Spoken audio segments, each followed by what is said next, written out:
ইসরায়েলের ওপর নেমে আসছে একের পর এক ভয়ানক প্রাকৃতিক আঘাত। প্রথমে দাবানলের ভয়াবহ শিখা গ্রাস করল বিস্তীর্ণ অঞ্চল, আর তার রেশ কাটতে না কাটতেই আঘাত হানল শক্তিশালী ভূমিকম্প। যখন ইসরায়েল গাজার ভূখণ্ডে যুদ্ধ আর সংঘাত চালাচ্ছে, ঠিক তখনই প্রকৃতির ভয়াল থাবার শিকার হচ্ছে দেশটি। প্রকৃতি যেন ঠিক তার পাওনা বুঝে নিচ্ছে।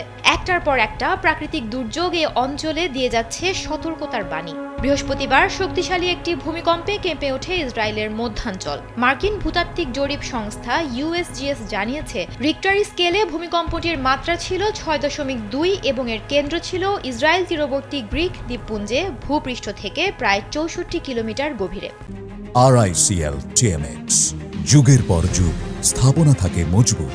এখন পর্যন্ত ভূমিকম্পে ক্ষয়ক্ষতি বা হতাহতের কোনো খবর পাওয়া যায়নি। বহুদিন ধরে ইসরায়েলি বিশেষজ্ঞরা সতর্কতা জারি করে আসছেন যে শক্তিশালী ভূমিকম্পের জন্য ইহুদি রাষ্ট্রটি প্রস্তুত নয়। তাদের হিসেবে শক্তিশালী ভূমিকম্প আঘাত হানলে ধসে পড়বে উত্তর ইসরায়েলের ৯৩% ঘরবাড়ি।